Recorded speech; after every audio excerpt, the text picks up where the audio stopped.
The WNBA had been on a powerful upswing, with ratings climbing national headlines, pouring in, and a level of mainstream attention the league had long fought. To earn, it wasn't just about basketball. Anymore, it was about momentum, but the shift came quickly. When Caitlin Clark went down with injury, that momentum slowed, viewership began to dip. The energy around the Fever Games shifted. What once felt electric started to feel uncertain without her on the court. Indiana's offense lost its identity. The spacing tightened the passing lanes, disappeared the freedom they once played with, collapsed into hesitation. Over several games they managed just a single win, and each performance looked more disconnected than the last. Clark wasn't just their point guard, she was the engine that made everything move. So when she returned to the lineup, it meant far more than a minutes restriction or stat sheet. It meant the team had a chance to breathe again. Fans came with hope.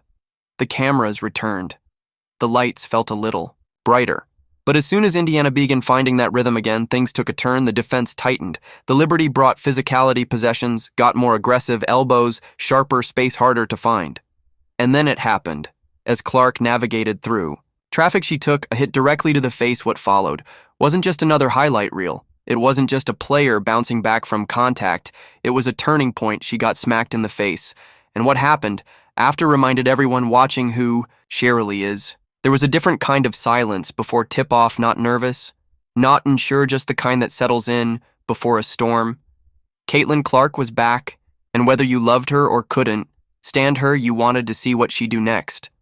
The Liberty struck first. Sabrina Ionescu looked completely unfazed as she came off a high-screen, faked right, turned left, and drained a turnaround jumper like she'd done it 1,000 times.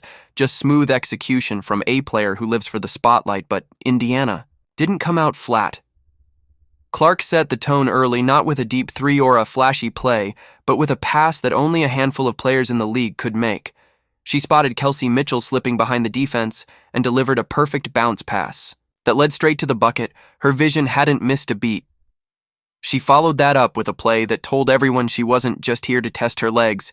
Isolated at the top of the key, she attacked with a quick in-out move and floated the balls softly off the glass, her first basket since returning, and it looked effortless. No limp, no hesitation, just confidence. Then came the transition moment that reminded everyone who she is, as soon as Aaliyah Boston secured the rebound and took 2 hard strides. Clark had already seen the play unfolding from nearly 60 feet away. She launched a pinpoint pass down court that landed right in Boston's hands. For the finish, the crowd erupted, and the Liberty suddenly looked a little less comfortable, but New York kept answering. Ionescu continued her masterclass in pick-and-roll play, threading a bounce pass through traffic to Sabalafor, a clean layup, and then off a Fever miss. She walked into a transition 3 with nobody within 10 feet. Indiana had given her too much space, and she made them pay. Brianna Stewart then added to the run, tossing a full-court dart to Ionisu, who finished smoothly with the left hand. The Liberty lead was growing, and Indiana needed a response. That response came from Mitchell. She broke the run with a cold-blooded ISO drive, blowing pace and finishing strong. It wasn't flashy, but it was necessary, and it gave the Fever a moment to breathe. Next came a jolt of energy. Sophie Cunningham checked in and immediately made her presence known. She read a lazy pass, perfectly jumped the lane, and took it coast to coast for 2. The bench exploded. Momentum was shifting. Stewart tried to quiet the crowd with a tough fadeaway in the post, but that's when Caitlin Clark decided to take the game into her own hands. She isolated, toyed with her defender, using a quick rhythm dribble, spun off the contact, and finished through it, and when she stepped to the line, she didn't blink. The free throw dropped, and so did the crowd's hesitation. Seconds later, she pushed the pace, and without hesitation pulled up for 3 in transition, nothing but net. She turned to the crowd with a little fire in her eyes. She wasn't here to coast, she was here to make noise. Johannes tried to match the energy by knocking down a deep shot of her own. But Clark wasn't interested in trading baskets. She came right back down, pulled up from the logo, and let it fly. The balls plashed through, and the roar in the building was deafening. Still not finished, she broke down her defender, one more time danced behind the arc, and buried yet another 3 that gave her 14 points in the quarter and complete control of the pace. The Liberty clung to a narrow lead, but the first quarter ended with a clear warning. Caitlin Clark was not only back, she was heating up, and no one, not even the Liberty, could ignore what was coming. The Liberty were still trying to control the tempo, but Indiana kept striking back in transition, New York scrambled bodies flying across the floor, and somehow in the chaos they left the one player you simply do not leave. Caitlin Clark drifted into open space on the wing, caught the pass clean, and rose up. The shot was never in doubt, it hit nothing but net for the first time all night. The Fever had the lead, and the energy inside the building instantly shifted Sabrina. Ionescu didn't let it last long. She sized up Cunningham, the post backed her down slowly, and then leaned into a difficult fadeaway that still found the bottom of the net. It was a veteran move, the kind that shows poise when the game starts heating up. On the other end, Indiana continued to expose defensive lapses.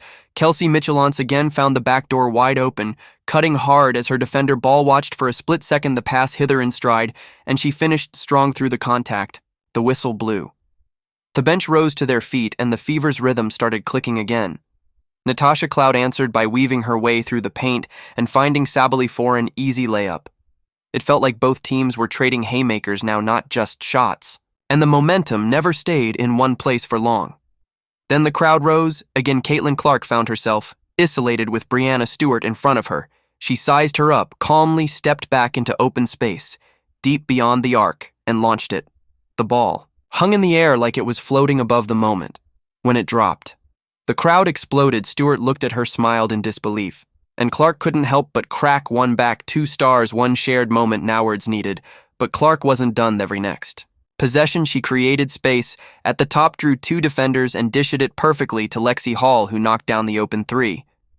Clark had the Fever dancing. Now every movement of hers twisted the defense, and every pass became a threat. The Liberty tried to slow things down and responded with an old-school give-and-go between and Stewart. It worked. Stewart finished at Theorem, cutting through the noise. It was clean, but it didn't change what was coming next. With just over 4 minutes left in the half, the tone of the night suddenly shifted. Clark was moving through the lane when Natasha Cloud, fighting for space, swung her arm back. It caught Clark flush in the face. She stepped back immediately, clearly shaken. The play stopped, fans held their breath, and just like that, the arena's noise changed from excitement to anger. Clark didn't retaliate. She didn't argue. Butherface said everything. This wasn't the first time she'd been hit. It was starting to feel too familiar, but where some players might fold. She rose. She went at Cloud, froze her with a behind-the-back move, and calmly drilled the mid-range jumper. The release was quick. The reaction cold, then came. The pass with the defense collapsing toward her. Clark used the same behind-the-back motion, but this time, it wasn't to score. She found Aaliyah Boston in the short roll. Boston caught it, surveyed the floor, then kicked it to the corner where Lexi Hull was waiting. Another clean 3. And another reminder of just how lethal she is, even when the defense knows what's coming. What followed defied explanation. Kelsey Mitchell fed her from the wing, and with no hesitation at all. Clark let another bomb fly from well beyond the 3-point line. This one dropped like all the rest, her 6th, 3 of the half, her 25th. Point. Every possession was starting to feel like a performance, something too surreal to even process in real time. With just seconds left in the half, Ionescu delivered one more dagger to keep it close, pulling up from deep and burying it to bring the Liberty within 3, but the damage had already been done. The hit may have been accidental, the moment unforgettable. Clark didn't just shake it off, she set the whole game on fire. The second half opened with New York trying to claw back momentum, and it was Natasha Cloud who delivered the first blow. She used a slick spin, moved to shake her defender, and finished cleanly at the rim, giving the Liberty just the spark they needed. Ionescu kept the pressure on. After a quick series of passes, the ball returned to her hands at the top of the arc, and she rose with confidence. Another 3 dropped. She was up to 22 points, and her rhythm was undeniable. But Indiana didn't flinch. Kelsey Mitchell attacked, immediately blowing by Ionescu off the dribble and drawing contact on the finish. It was the kind of response that kills a run before it can start. Then Caitlin Clark went back to work. In transition, she scanned the floor, saw Lexi Hull spotted up on the wing, and fired a perfect pass. Hull's shot was pure. Another 3 for the Fever. Aaliyah. Boston followed with her own statement. Operating from the short roll, she gave a quick pass. Fake froze the defender and took it straight to the rim for a smooth finish. Indiana's offense was humming. Again, Clark wasn't done. She pushed the ball in transition, blew past her defender with a sudden burst of speed, and scooped in a layup like she was floating. Then on the very next possession, the defense went Under the screen, that was a mistake. Clark stepped into a three and buried it for her 7th of the night. She had 30 points, and the Fever were rolling on a 17-tubber-run Stewart. Finally broke the drought. Using her size to her advantage, she posted up a smaller defender and spun into a soft jumper that found the net, but Indiana stayed sharp. Coulson was left alone in the corner and calmly knocked down the open three. The ball movement hadn't slowed and the Liberty were still scrambling. Ionescu tried to answer with a floater that bounced on the rim before falling through. Then, pushing in transition, she found Johannesson the wing, who nailed the three to cut into the lead. And just before the quarter ended, Ionescu hit yet another three off the inbounds. She was up to 27, but the Fever still held a 9-pointage heading into the fourth. The Liberty opened the fourth quarter with urgency. Marine Johannes drove hard to the Riemann, finished with a smooth layup, trying to spark a final push, but Indiana had no interest.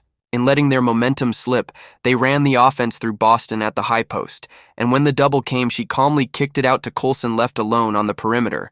Coulson stepped into the shot and buried the three. The Fever kept pressing.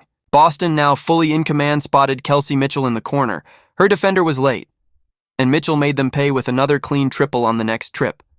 Boston went to work herself, powering through contact in the paint for the bucket and the foul. She sank the free throw, and Indiana's lead kept growing. Mitchell continued to thrive in the pick and roll.